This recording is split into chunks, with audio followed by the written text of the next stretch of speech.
But have you seen that one was video? gross. That would have been good. Recently, I just saw a video. There's this one of this little chubby kid who smells a foot, and he's just like, what? He smells his own foot? Not his foot. It's like his dad's or something, right? And then they did this whole like compilation. Have you've heard of those like foot spas where they have fish? Yeah, yeah. And Or like those tiny ones. Those little tiny fish. Yeah. So there's a foot spa and it has two people in it. One person's feet is all the fish are on it. The other one they're avoiding. Yeah, I did see that. It's bad when animals like Yeah, like gag. whoa, Yeah. They don't want to be next to you. I mean, they're sniffing butt, and if they smell your feet and gag, must be bad. Yeah. So gross. There's this one video I was listening to the Joe Rogan podcast, and then I made the mistake of looking it up. It was this video of this guy. He was one of those those like people who live in the outdoors. Yeah. And he walked around everywhere, barefoot. And so he built up these crazy calluses on his feet. Yeah. And on his feet, he had so many calluses built up that he could literally he was feeding his dog with the calloused skin. Oh, dude, it was gnarly, so man. disgusting. I should look it up right now. No. Come on. No, that's gross. The people on the YouTube want to see it though. Well, they could look it up. Yeah, let them look it up. Yeah. Don't force them to see anything. It was bad. It was pretty gross. That's disgusting. Yeah. Damn. How did we get into? That topic again. Yeah, let's Just kids picking their noses is just gross. How did that start?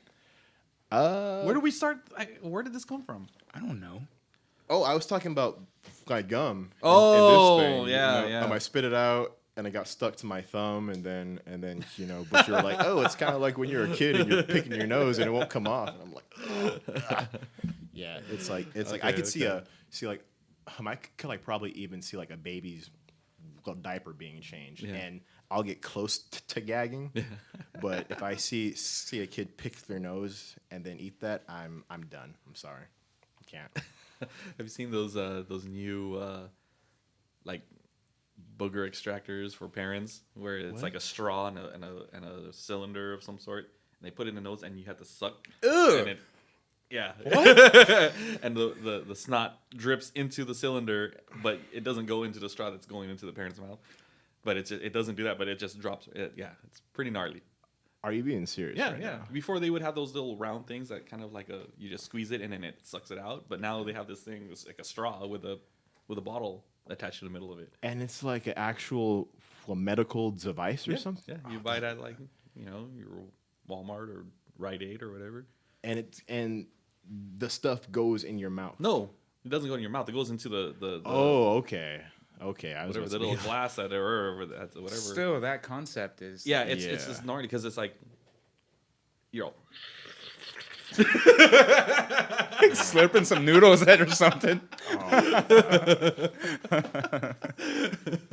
I actually have a gross one that like happened to me once, and so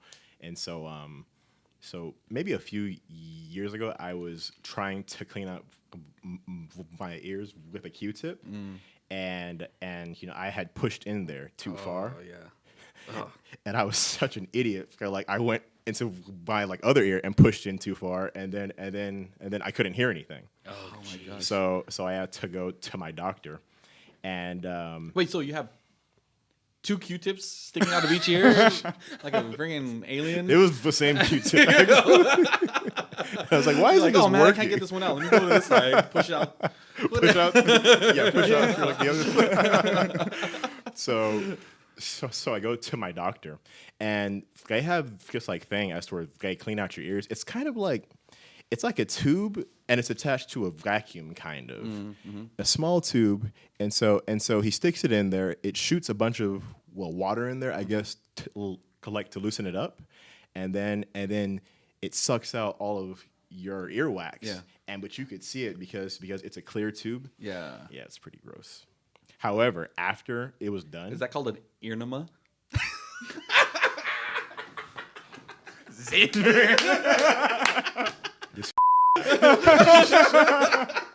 I don't care anymore. We're cussing on this podcast. I'll bleep it out. We'll take care of it. Oh, the iPad fell. That That was pretty good. And that was the one for this podcast. Mike got me again every single podcast. Oh shoot. Yeah, but the funny thing though, is that after everything was cleaned out, I thought I was a superhero because I could hear everything. I could hear Just cleared you literally. out. I could literally hear everything, and so now I go about like maybe every 6 months. Oh, to have really? them actually cleaned up. And they do it the same way? Same way. It's pretty interesting. How long does it take? You know, in Japan, they have like those coffee shops that you can have girls do that for you. Really? Yeah. What? They'll in Japan, they have like cafes, and what they'll do is they'll sit on the couch, you lay down and put your head on their lap, and then they'll clean out your ears. Are they professional? Or? Yeah, I don't know how professional. I don't want them digging, and then all of a sudden I go like deaf or something. No, Yeah, I mean, man, I don't want that's somebody who's the making thing. $8.50 an hour digging around in my ear. I don't think that you're qualified, homie. Japan sounds cool. It is cool. I see like all the time on videos where they have like cat cafes or something. Ooh, Owl cafes. I Or want to go to a cat cafe so bad. Aren't you allergic? No. I am. I would Oh, die. you are. Oh, Yeah, no, I'm allergic to shellfish. Oh yeah, that's Yeah. right. And You have everything food else. allergies. I'm not allergic to I'm not allergic to everything. Okay. Just beware if you ever want to take Jordan out. Yeah, I almost killed him at our Christmas party. Oh my god. And so, for those of you who don't know, we had a Christmas party last year, and it lasted about 4 hours. And the whole time, they're just serving shellfish dish after shellfish dish. And I'm just there starving my ass off. And I'm like, when is there about to be something I could actually eat? And then they brought out some of that duck, which was the first time I've ever had duck. Oh, really? Oh, my God. It was so good. Yeah. Oh, so what came out though was abalone, Yeah. and it was I remember. thinly sliced, and I was like, "Yo, that's mushroom." I thought it was Yeah, mushroom. yeah. I thought it was looked like mushroom. Yeah. And I bit into it. And I'm like, "No, this is not mushroom." Okay, what should I tell him? Yeah. Nah, So, yeah, this guy. I was really close. I was really close to you having. Yeah, I don't know. That was, I kind of felt guilty after that one. That was. Yeah.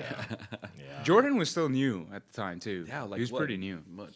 Like 2 weeks. About- 2 weeks. Yeah, it was really Yeah, early, yeah, huh. early on. Yeah. What happened to the new guy? I I told know. him he bit into a mushroom. Exactly. Oh, wow. He's allergic to mushrooms? No, it's really abalone. Oh my gosh. Yeah. So I'm allergic to shellfish, and then I'm lactose intolerant. So. And anything citrus. Oh yeah. Citrus. Oh yeah, citric acid too. See? I can't have that. I forgot about that. See? Yeah. I'm looking out for So you. yeah, we have to look out for you because sometimes we're your first line of defense. Yeah. Unless you're like appreciate me and telling you to eat. Oh, go for it. Mushrooms. This guy really is going after all the cuss words. it. Hey, you got him good, dude. Hey man, I'm kind of dry on this podcast, so we're freeballing it. This is our off the record podcast. Off the record. I don't know. I feel like that's taken somewhere. I've seen that somewhere. It's not original, but Yeah. it's just kind of where we blab on about. Yeah. So we should put this on our Patreon account. You want Yeah. to hear the uncut Jadacast, Yeah. Oh yeah. where things get bad, Yeah. or we talk about bad stuff. Anyways, Well, we made it to episode 6. Yeah, I guess Is we it were supposed to be in a 6? new location today, but due to our scheduling conflicts and someone getting sick, we couldn't record. I didn't last even week. notice the timer. That's cool. Yeah, yeah. So we had to postpone our recording, I guess, this time around, and we're back at the office doing it. Yeah. But you know, You'll see something new on the next episode, maybe. yeah. So I guess the reason why some of the scheduling conflicts is because we were setting up our showroom, which is not here in this office, is in a different location over in El Segundo. Yeah. And we're preparing for our September meetings with a bunch of buyers, a bunch of partners. They just come by, meet with us. We talk toys, we talk future, we talk, things that are coming down the pipeline. We do a lot of business over there, and this is like a pretty important time of the year for us. So it was a pretty busy week last week, so that's why we couldn't record.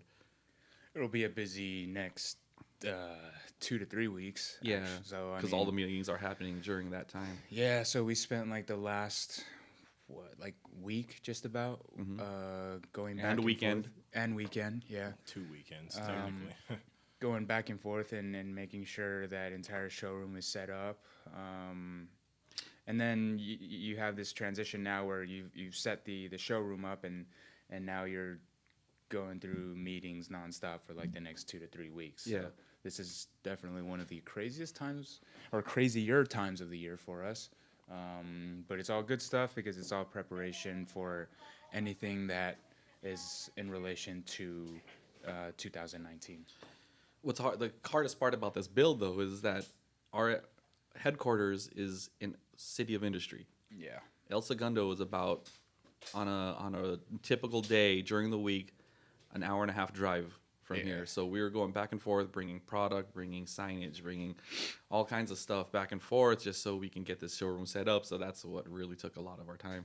I mean, 3 hours of the day is Just sitting in traffic. Yeah. Yeah, for those of you who don't know, pretty much like El Segundo, it's next to like LAX, pretty much.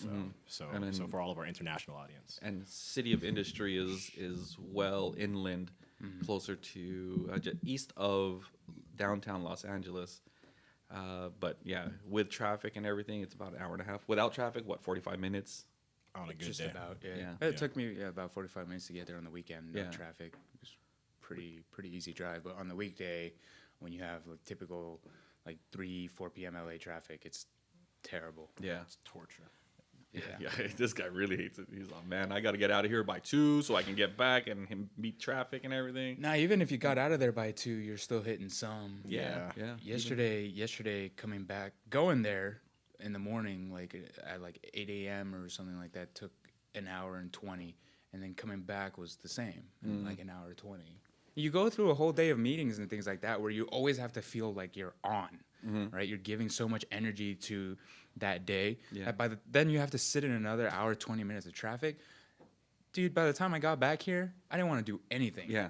And in that car, when you're driving back, it's like you're not enough. You're like you're super tired because That's you scary. spent so much energy in the meetings and preparing for the meetings, and you have this excitement the night before because you want to make sure that you give a good presentation, and then once it's all done, it's just like You know what's the worst?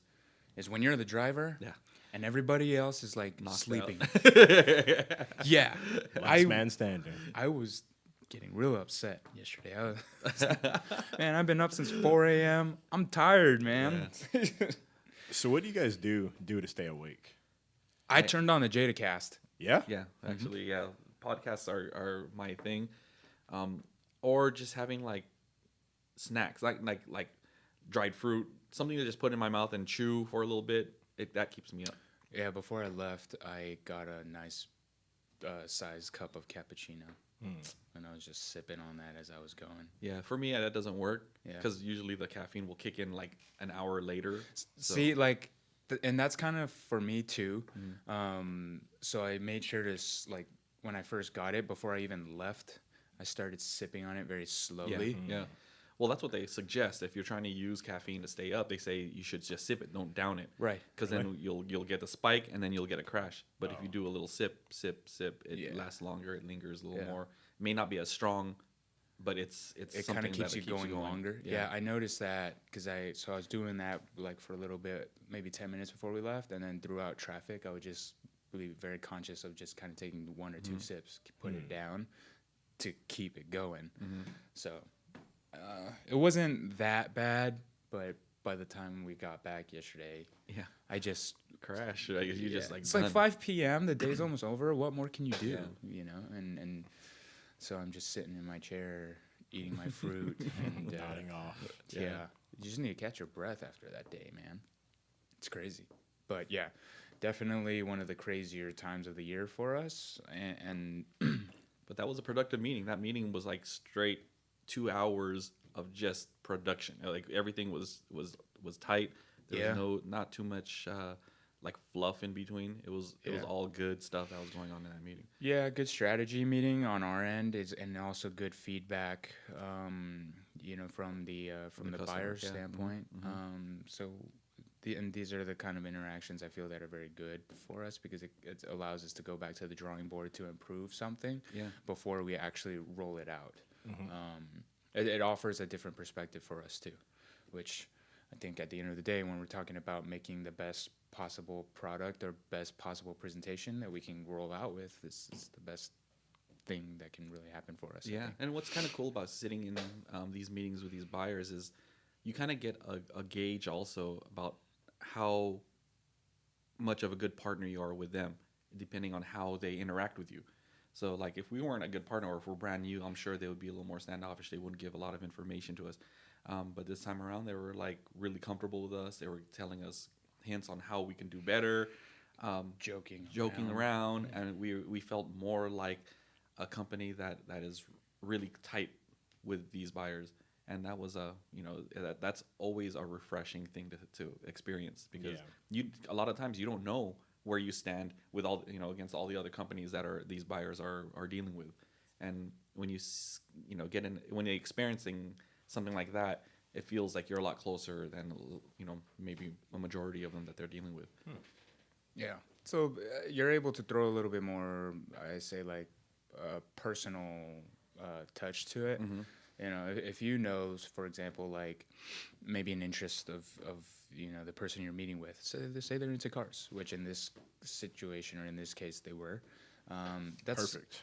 It's obviously very easy for us because you're walking into a showroom full of cars, and then now you're talking about a breakdown of, okay, what kind of cars are you into? Like your trucks, your Japanese, your American muscle, whatever. And then at that point, it's very easy to tailor your conversation to that, because we're all car enthusiasts anyway. You just kind of have to suck it up for a little bit if it's not anything that you like. Especially if it's oh wait, I can't talk about it. You guys already know. So it's cool in that way, and you're able to form a more personal connection, and it's more meaningful as opposed to just straight business, straight strategy. It's not as tense, I feel, right? Yeah.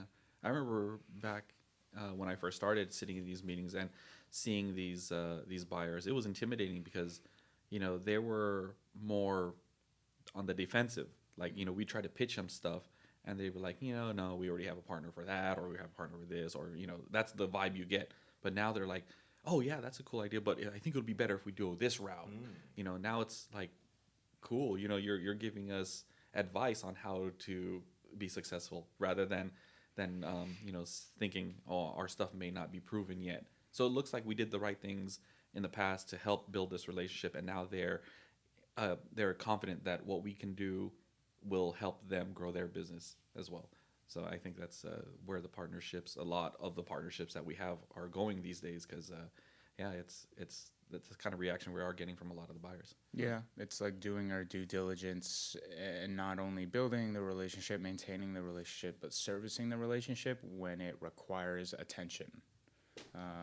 On the back end of things, if it was like anything related to maybe pricing or inventory or replenishing, whatever they need, because some of these systems get pretty intricate.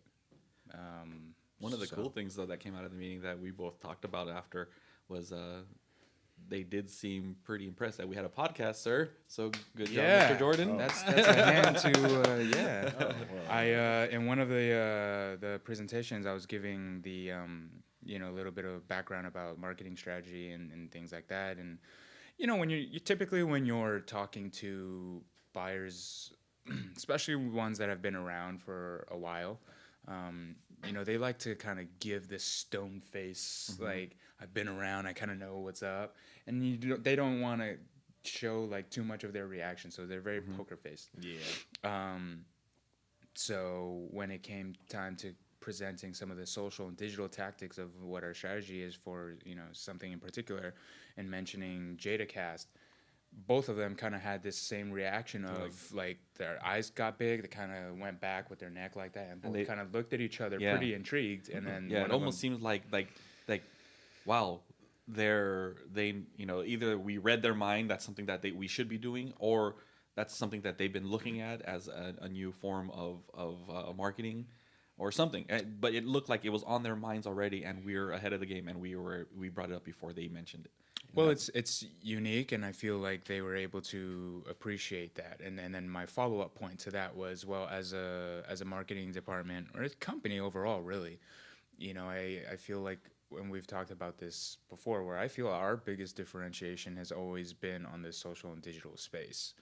We're not as big as some of these other companies that are out there, but we do take advantage with the resources that we have to position ourselves in a way where, we kind of embrace ourselves to our fan base. And now that we've done that for a few years, how can we take that one step further? How can we continue to find new avenues of interacting with them? Yes. And I feel like this podcast is a really good way to be able to let them into our minds a little bit, the behind the scenes aspect of it all. And not only the company, but the people behind the keyboards. You're the one exactly. that's the most replying. important. Yeah. That's the most important thing to me, at least. Yeah, for me, and as long as we've been working together, I've always expressed like that we have to show that to the fans or the people who collect our stuff that we're enthusiasts also, and that we like the stuff that we make. We genuinely are into what we're doing, and not just a kid that came out of college and said I want to make cars for a living, but aren't genuinely into the cars that they're making. Yeah, I think the communication, the transparency of it all, to show that we are fans of these things too, but also the fun that goes on behind it. Genuinely having an interest in the creation or design process to seeing something through, and being so meticulous to like attention to detail for the things that we do. It all comes from a good place because we want the end product to be an actual representation of what we're fans of in real life. Right, yeah. Right. And I don't think you can get that. I don't think you can put that same amount of effort or same level of effort into something that you're not really passionate about. Right. Yeah. But being in this industry, being in the toy industry, I used to be hardcore just into import cars. But and then coming into Jada, I know exactly. Right, we were just talking about this earlier. Yeah, truck life. Yeah, it opened my eyes to muscle cars have always been there. I liked muscle cars for a long time, but I never was really a hardcore. I can't say I'm hardcore with anything really because I can't tell you years and look at the lights and say, oh, that light is from this 69, or 71. Exactly. Yeah. I'm not that, but I do appreciate all the work and the styles that go into all kinds of muscle cars, whether it's your regular street racing car to your pro street to whatever. I appreciate a lot of different styles now, and I don't think I would have without coming to this company. Because now I have to research all these different styles. Donks, that was a more of an East Coast thing, but you see it every once in a while here. But if you look at these cars, people clown them because they're just so outlandish. No, man. If you look at it and see the craftsmanship that go into a lot of these things too, and just how crazy the engineering has to be to fit these kind of wheels onto these cars, and how big they look, they have presence. When you see it, you're like, wow, and then you can kind of understand why they're so popular in those areas, because when you see it, it turns heads for sure. And it's and you gain an appreciation because we've been working so intimately with all these different vehicles and just styles and stuff. So it's kind of cool. Yeah, especially if you're into cars. Yeah, for sure. I think like the experience itself of just kind of being here opens your mind or perspective a little bit into like the different things that are really, really out there. I think same thing with Mike. Like I've always been the JDM fanboy at heart. Always loved the JDM culture, and it's probably still going to be something that I choose to side with because it fits my personal taste a little bit more. But look at me now. I have a truck. And for the longest time, these American muscle cars also still have my eye, honestly. I look at like the Shelby GT350s. I look at the Challenger Hellcats. I looked at the Camaro ZL1. Like all of these cars, I think this is just a much deeper appreciation for what they do, what they're capable of. And at the end of the day, anything automotive, anything that goes fast that you can Yeah, have fun yeah, in, yeah. will always have my attention. But I think broadening your horizon and expanding your perspective for sure, being here has opened that up. And when you're able to kind of translate that into, going back what we were talking about a little bit earlier, and like the design aspect of it, that's when it gets really fun. So. Yeah. No, I agree. That's exactly what I said.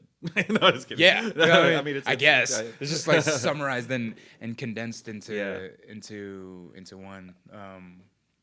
And that spans, I think, not only vehicles but also into figural. Yeah. Because, for sure. because we have a lot of people here, Brian, that are into like that pop culture segment of it all too. Whether you have some people here that do read the comics, and you have some people like myself that are more into the theatrical movies but got into it that way, right? But at the end of the day, you could still come together and be like, oh, talking about this character, this story arc, or what happened in this movie, and then to be able to translate that part of it into the figural design or creation, that's pretty cool too. Oh yeah. Yeah, that's a cool part about working here is that we're very in tune with car culture, but then also pop culture overall. So it's almost just an endless stream of things that we're able to stick our hands into. Yeah. And speaking of the pop culture, have you seen that new Spider-Man video game? Yeah. Yeah. Oh yeah. my. Oh yeah. I'm supposed to buy an extra copy off Brian today. It's ridiculous. The gameplay is so freaking awesome. Yeah. I was watching some of it online, and I'm like, I remember back when the Sega Genesis came out. I'm like, man, this is so awesome. How can video games get any better? Yeah. And I'm like, I'm blown away at how the graphics look, the movement. Imagine what it's gonna be. Yeah. In the future. That's why I can't. Every time I see hard drives, like how can it get any bigger? Yeah. It's like now they're this big and they're like 20 terabytes. Find a way. Yeah. Man. You just think about like your phone. Yeah. It's a supercomputer in your hand. Yeah. There used to be a time, as where if you had a razor, you were the. Now, I was that kid. See, now if you have a razor, you're probably a drug dealer.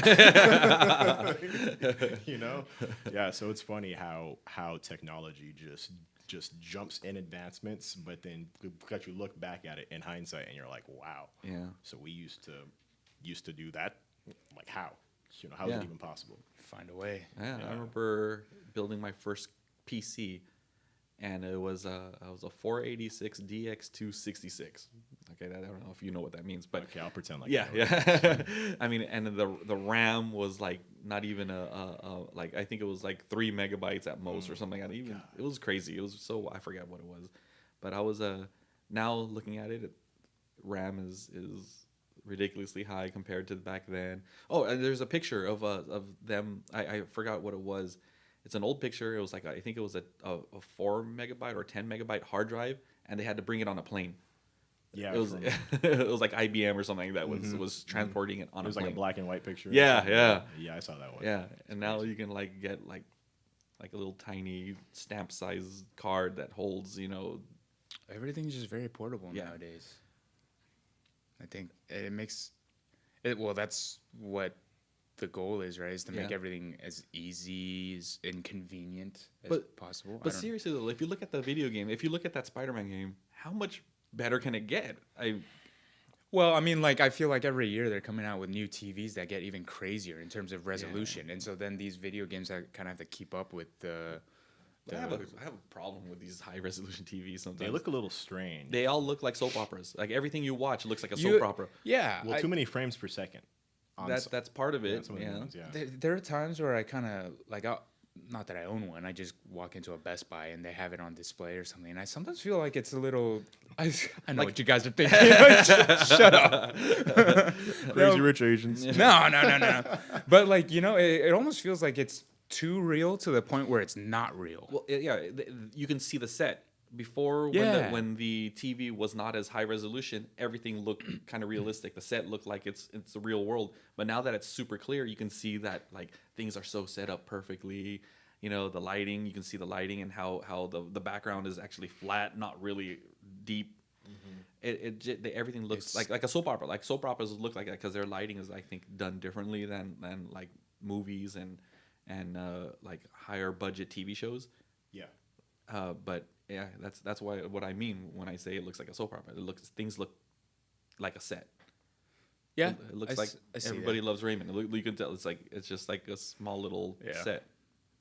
So was that your favorite soap opera though? Oh, yeah. So Everybody Loves Raymond. Well, is that a soap opera? No, it's not. Okay, I'm a little young. But yeah, I mean, I don't know. I got a couple I like actually. I'm sorry.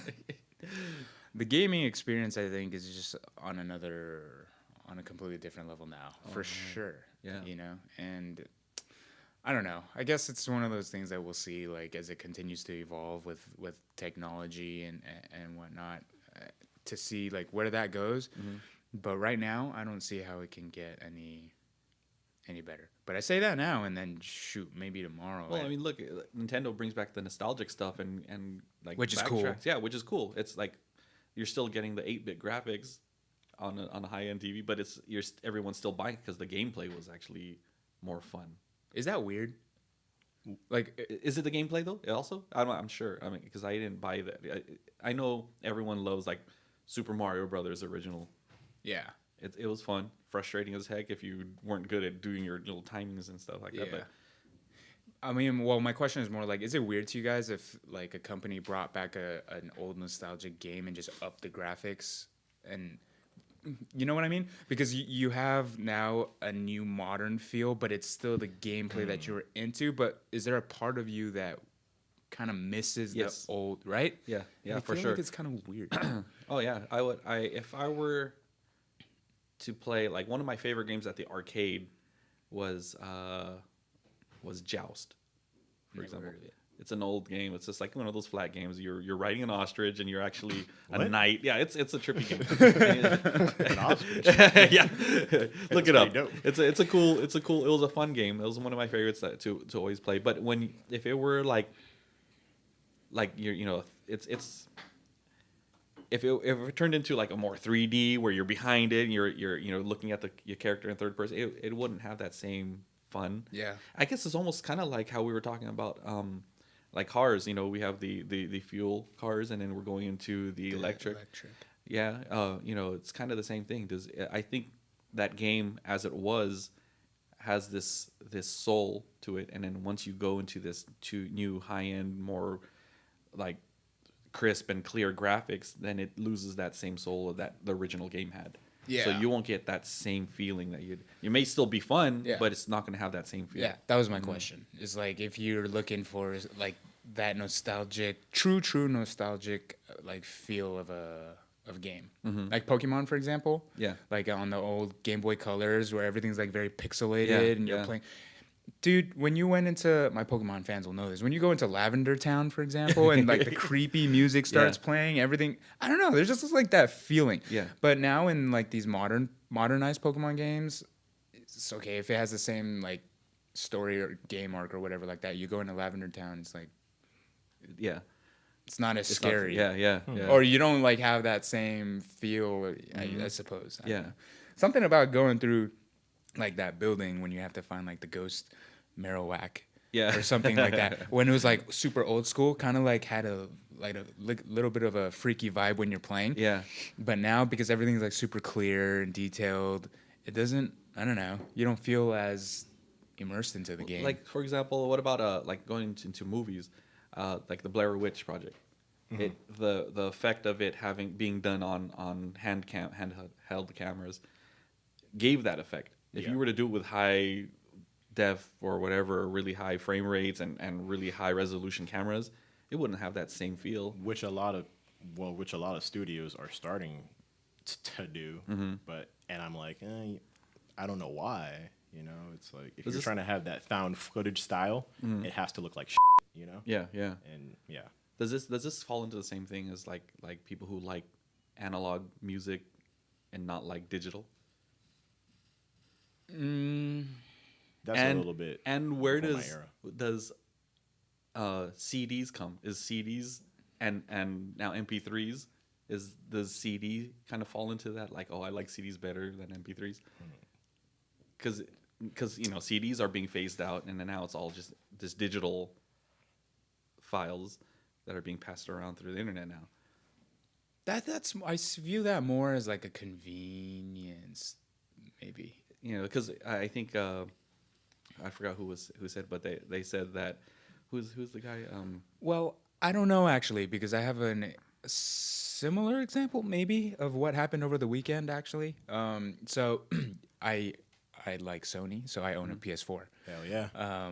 So the PS Store, you can buy versions of games digitally, right? Instead of going to the store for like a hard disk copy. So I always viewed like the digital experience to be a lot easier because I don't have to leave. I could just download, right? Yeah. So NBA 2K19, that's my game. Yeah. Just dropped. And so I had to do the anniversary edition because LeBron was on the cover. I don't think you get anything special, but it's just LeBron on the cover. So I was like, yeah, I'm going to get it. Get it? You mean download it? Yes. So does the cover even matter? Yeah, because it'll show up. LeBron's picture will show up. But the point is, I could have very easily. Yeah, Mike, you trying to go after me? I thought you were going after Jordan. It's your turn. No, it's never my turn, dude. I never set myself up for these things. He knows me too well. So anyway, I buy the game through the Sony store, and I'm downloading it, and I see it takes it's gonna take 4 hours. Oh, to download? Yeah, I'm like 4 hours. I might as well just went to the store, buy it, and then I could play it right away. Yeah. You better change your router, homie. I just did. Have you checked your speeds? No. But anyway, it ended up taking like an hour and a half. But still, that's a long time. Yeah, but still, like I could have just sucked it up, went to the store, bought it, and I probably would have been able to go home and play it right away instead of how big that download was. It's a pretty sizable file. Yeah. I mean, you're talking about an entire game with like all these crazy features. Yeah, it's up to like 40 gigs sometimes. How big are these CDs or DVDs now if you were to buy it at the store? I don't know. Are they come in DVDs or are they? Yeah, they come in DVDs still. Yeah, but like that's. I'm so out of it. I haven't owned a console since PS2. Yeah. I think so. Yeah, it's been a while. But there's your digital versus CD comparison. Right. For music though, like that's a game. For music, I don't know that I would ever go to CD. Yeah, I'm sorry. I wouldn't go to CD either because it's like I hate having that Case Logic pack in my car trying to find like which CD I want to play. Just flopping them from page to page. Yeah. Does my car even take CD? I don't even know. Can you even use that term like it's hot like my mixtape anymore? So that's where my among certain people, like, yes, you can. It's hot like my playlist. Is that what you have to say now? You can still drop. Jordan's over here just shaking his head. So I'm about to quit this podcast. You could still. I think you could still say.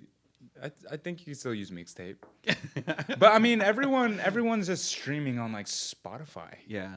No, I think it's awesome because if I put together a playlist and whatever, I can share it with other people. Yeah. Even though they don't care about my musical taste, people do that anyway. I don't know why.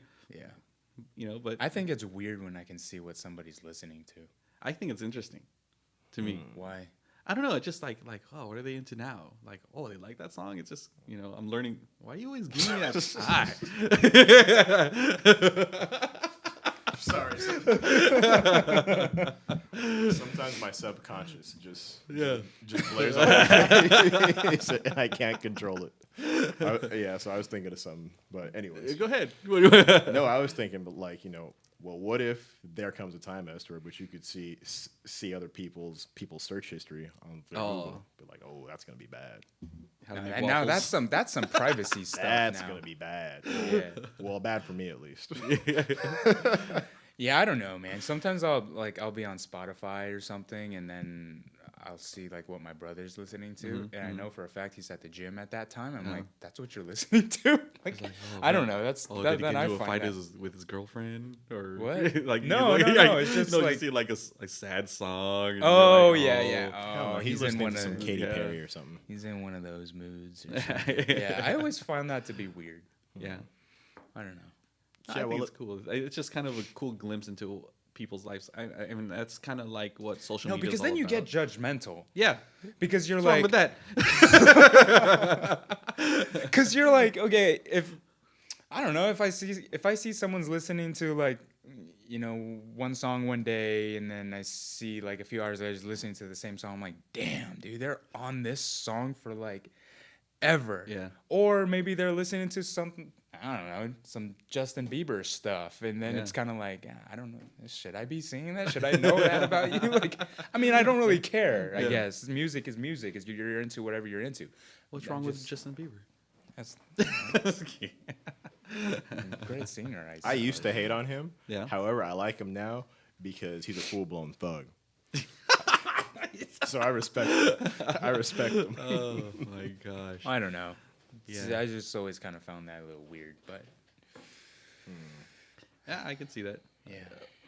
Yeah, well, so along those same lines of the graphics and like the old nostalgia aspects, it's kind of interesting because today there's kind of a movement of things starting to go backwards in the aspect of like Minecraft or maybe even Fortnite. Yeah. So those graphics are pretty old looking. Yeah. But it's like the hottest thing since sliced bread now.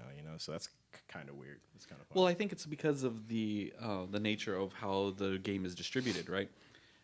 Consoles, you get it on DVD, so you can put as much graphics and technology into what that disc can allow. Yeah. Now everything is being sent through the internet, and you're playing the game online, so it's streaming online, and you're giving information back and forth on the internet. You kind of have to go backwards a little bit because not everyone has that high speed access. Yeah. So you have to throttle back your graphics so it's fast, so it's small enough that slower speeds can play along with people who have higher speeds. So it's forced to regress as far as graphics are concerned. I think that's kind of what I mean. Even when phone apps started, there were pretty simple graphics on all of them. And that's because people were having to download it, and not everyone had a good Wi-Fi connection, or if they were using data, they didn't want to have people blow all their data per month just by downloading one game, so they have to throttle it back. Yeah.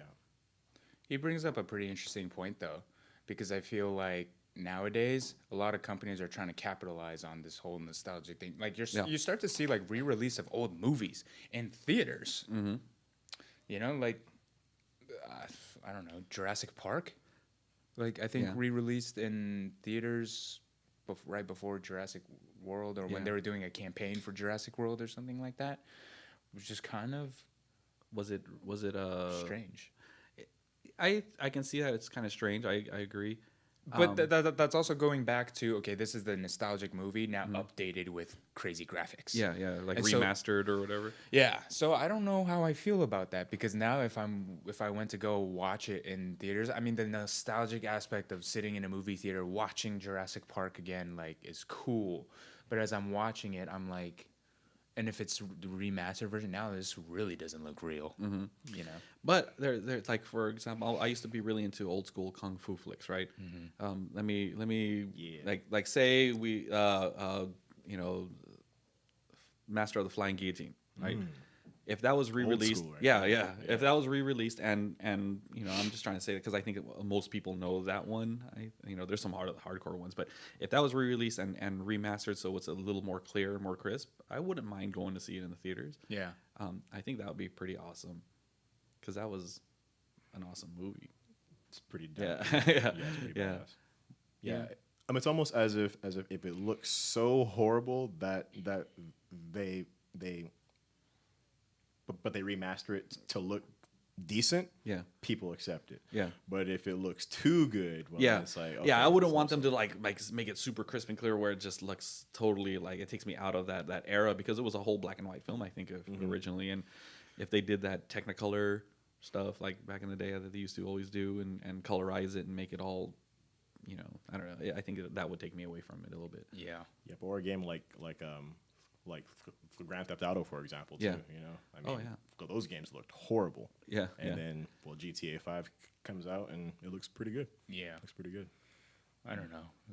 It's kind of interesting to me. I mean, like on one hand, for me, it's cool to be like, oh, if you're not doing anything and you kind of want to be a kid again, Yeah. let's just go catch it like in a movie theater. But then the other part of me is like, I mean, I can get that digitally, and Right. I can be at the comfort of my own home and watch it. I don't know. It's like I get it though. It's like a celebratory thing and maybe like a marketing thing to prep for the bigger event. I think that's really mostly what it is. It's about. Oh, sure. For sure. Yeah, yeah. So I don't know. I'm like 50-50 on it. Because in the times where they actually have re-released like older movies into theaters. Yeah, but you know what? Like, so Jurassic Park, the original one, that was like the best Jurassic Park movie out of the whole series, right? I missed it in the theater. I saw it at home. Oh, okay. So if they re-release it into a theater, I would love to see it, especially if you do it in like the IMAX with the new, you know, the DTS crazy 4D sound or whatever they call it. You now. ruined that for me, by the way. So, a little quick backstory. Mike took me to he invited me out to the Chinese theater out in Hollywood. Yeah, the TCL Chinese. Yeah. And that was I had gone with you once before. I think we watched Jurassic World, actually. Jurassic World, yeah. Yeah. And that was a pretty cool experience. I think I was just really hyped for Infinity War. Yeah. Because we went to the Chinese theater to watch Infinity War, and that was my first time catching it. And we saw it in the 3D with the laser IMAX with the crazy sound. Something crazy like that. Like I could feel like the rumblings inside. Like it was really crazy. And so then I went to go catch Infinity War again for the second time with my brother the following week because he didn't come out. And I was watching it in like some Dolby IMAX, and I was like, this is not the same. Yeah. Like it's just not the same. And I was like, wow, I think Mike just ruined this for me. Yeah. Spoiled them. Well, I mean that if you ever watch, I mean, we'll take you there. We'll go there sometime. So. Yeah, and it's just the screen, the contrast. I mean, it's this new screen and this new IMAX laser technology is made for these new high resolution movies that they're building. Mm-hmm. It's ridiculous. They look so, and the 3D is, you lose yourself in it. You forget that you're wearing 3D glasses. Yeah, I'm not a fan of 3D. Me neither. Yeah. This one was it's nicely done. Okay. Yeah, it's pretty crazy. It's cool. And And they also have that 4D stuff with the rumbling chairs and the stuff. If you ever, I think that's getting a little too crazy. I don't need all that. I know there's an experience. I'd rather have a nice reclining chair and a cup holder. Yeah, than having all that extra stuff. And the coolest thing is like when you're watching these movies there, and they're going through their action sequences, like you feel everything. Yeah. Like you know when you go to a concert and you can feel like all the bass going through you and all that. That's kind of like what it is. Yeah. Okay. Like I got major goosebumps when Cap first Spoiler shows alert. up. No, it's not even spoiler alert because people should have seen this. So This movie made $2 billion. so if you haven't seen Infinity War, I don't care. You live under a rock. Yeah. So like that scene where Proxima throws her weapon at Cap and he kind of dodges it, catches it. Yeah, that was and you just see kind of his silhouette. But like watching that scene in the Chinese theater, I was like, whoa! Like I just got like really big goosebumps just because of the sound, the effects of all of that, and the portrayal on screen of how they executed. All that ties in together, and you're like, this is a pretty cool movie experience right now. Oh man, I'm thinking about it now. I'll get the goosebumps. Let me see you. Check out my phone real quick. Yeah. So it's definitely an experience. Highly recommend. Yeah. But caution also because your movie experience after that won't be the same. Oh yeah. I mean, I did go see Crazy Rich Asians. Oh yeah. over the You saw weekend. it? Yeah, I just saw it over the Okay. weekend. Oh, yeah. What'd you think? It was good. It was really good. It's dude, my wife was bawling her eyes out. Really? Yeah. I'm Twice. surprised because this is the same person that fell asleep during Infinity War. She's a girly girl. You know, what do you expect? You know, Yeah, She wasn't that sad though. No, I think it's just the concept. no. You the wedding part is where she where Kina Grannis was singing, and she's like a ham for that kind of stuff. So she's that kind of stuff was that's what gets to her. It's just that part of the story, and then It was pretty beautiful. yeah, it was, dude. Kina Grannis, have you? That's the chick that was singing the song. Yeah, She's pretty good. Oh, so she's a big deal? Yeah, she's not like up there with all the like the Justin Biebers, but she's awesome. She's a really good singer. Yeah. And yeah, because my wife's been a fan of hers for a long time, and when she heard that, she was like, oh, that's a good version of that song. Yeah. And yeah, that's when she started bawling. That was the first time she started bawling, and of course, the very end. Yeah.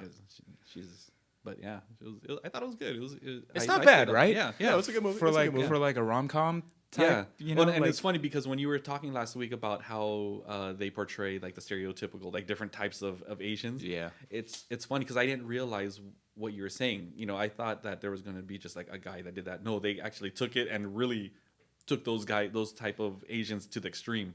Yeah. Yeah, and right? I didn't realize that's what they were doing. Yeah, and I think the portrayal of like culture too, like the dumpling scene. Yeah. Spoiler alert too, but like the dumpling scene of the tradition that goes along with that, and how it's almost like you're never good enough. Yeah, like the grandma criticizing the mom. Well, and also things like that. the respect that you give to the elders. It's not just hi grandma. It's more of a like almost it's an ultra respect. Yeah, and like everything regarding the elders. Yep. I really dig also the aspect of I forget the other dude's name, but the girl that plays Astrid. Oh yeah, right. Yeah, like yeah. she's so pretty. By Yeah, the way. she is. Okay. Yeah.